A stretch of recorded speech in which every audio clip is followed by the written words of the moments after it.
You would say 6 minus 1 gives us 5, and also 4 minus 1 gives us 3, and then 3 times 5 gives us 15. Unfortunately, that's the wrong answer because you fell for a big trap, hook, line, and sinker, and that's the order of operations. You didn't follow the correct order of operations. If you're asking yourself if there is any order, yes. For God's sake, there is an internationally accepted order, and without this, we would see chaos in mathematics. So let's see what this order is. It is called PEMDAS, and it is an acronym.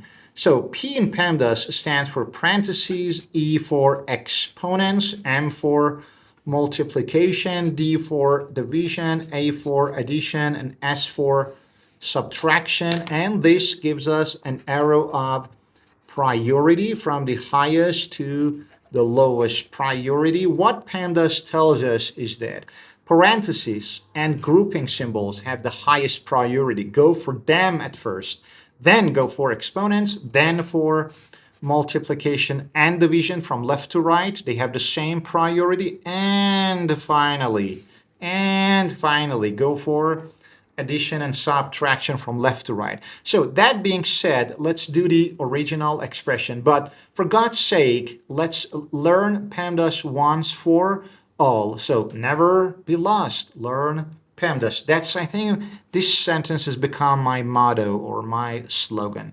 So do we have any parentheses in the original expression? Yes, we do. Let's do this at first. Let's write everything else. So 4 minus 1. 6 minus 1 inside the parentheses gives us 5, right?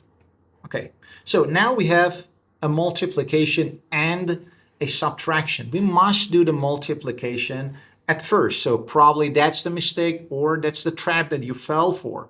So 4 minus 1 times 5 gives us 5, obviously. And 4 minus 5, that's just subtraction. This gives us minus 1, and that's the final answer. So pay attention. Here we have multiplication and subtraction, but according to PEMDAS, multiplication has a higher priority. So for your homework, I tried to complicate it further. To challenge you further, I added some more levels and layers to this. So make sure to drop your answers for the homework down below in the comment section. And please subscribe to the channel to support me in my work, and see you on our next video. All the best to you, all my dear students.